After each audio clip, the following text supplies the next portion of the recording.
প্রিয় সহকর্মীবৃন্দ, 20 বছর আগের যখন মানুষ নির্ভয়ে কম বেশি নির্ভয়ে ভোট দিতে পারত, আপনি যদি সেই 2001-এর নির্বাচন ধরে থাকেন, সেই সময় থেকে মানুষের চিন্তাধারা পরিবর্তন হয়েছে, মানুষের ধ্যান ধারণার পরিবর্তন হয়েছে। মানুষ এখন অনেক অনেক সচেতন, সেটি সামাজিক মাধ্যম সহ বিভিন্ন কারণেই হোক না কেন।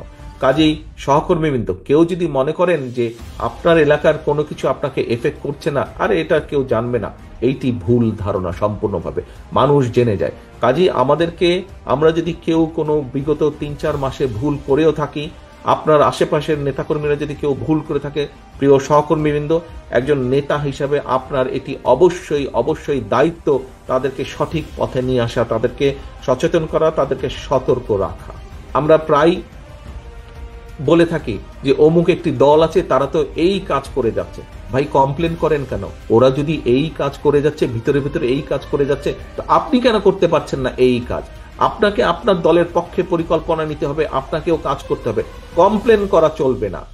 তারা যদি ভিতরে ভিতরে কাজ করে, তারা যদি মহিলাদের ভিতরে কাজ করে, তারা যদি ছাত্রছাত্রীদের ভিতরে কাজ করে, তারা যদি সমাজের বিভিন্ন মানুষের ভিতরে কাজ করে, তাহলে আপনাদেরকে আপনার দলের পক্ষ থেকে পরিকল্পনা নিতে হবে। আপনাকে তো কেউ আটকে রাখছে না।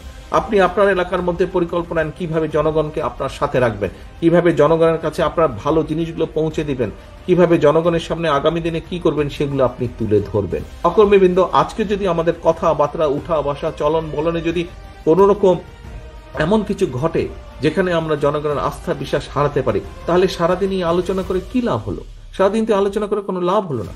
এই আলোচনাকে যদি সফল করতে হয়, আমাদেরকে এই 31 দফার সবকিছু যেরকম জনগণের মাঝে নিয়ে যেতে হবে, একই সাথে আমাদেরকে যে আমাদের প্রতি যে জনগণের আস্থা, সেটিকে আমাদের যে কোনো মূল্যে ধরে রাখতে হবে, যে কোনো মূল্যে ধরে রাখতে হবে।